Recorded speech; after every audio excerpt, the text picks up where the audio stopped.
অনুষ্ঠান বাড়ির veg biryani recipe কী করে বানাতে হয় আজকে সেটাই আপনাদের সাথে শেয়ার করব।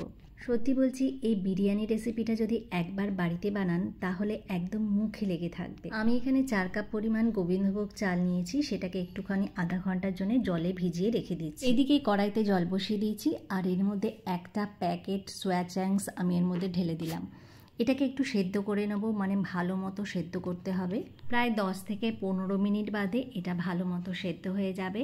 দেখো ঠিক এরকমভাবে একদম সফট হয়ে গেছে। একটা বড় প্যান নিয়ে নিয়েছি, যেহেতু অনেকটা চাল আছে আর তার সাথে জলও অ্যাড হবে। এর মধ্যে আমি ছোট ছোট নারকেল কুচিয়ে রেখেছিলাম, সেই নারকেল কুচোনোগুলো একটুখানি লাল লাল করে ফ্রাই করে নেব।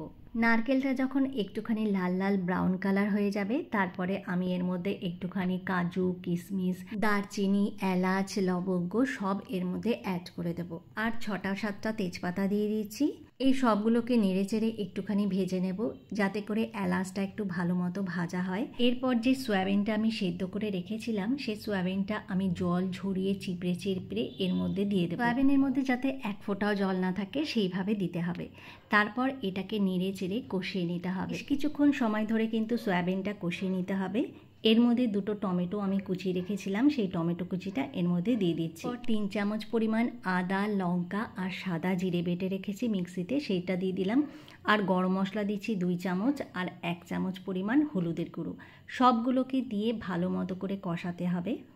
বেশ অনেকক্ষণ সময় ধরে কিন্তু মশলাটা কষিয়ে নিতে হবে, যাতে মশলার কোনো কাঁচা গন্ধ না থাকে। তেলের পরিমাণ দেখুন একদমই নেই, এর মধ্যে তেল অ্যাড করতে হবে। এই জন্য আলাদা একটা ফ্রাই প্যানের মধ্যে তেল গরম করে আমি এর মধ্যে তেলটা দিয়ে দিচ্ছি। সয়াবিনে নুন দেওয়া হয়নি, সেই জন্য অল্প একটু নুন অ্যাড করে দিলাম। এটাকে একটু নেড়ে চেড়ে এবার যেই চালটা রেখেছিলাম সেই চালটা জল ঝরিয়ে এর মধ্যে দিয়ে দিচ্ছি।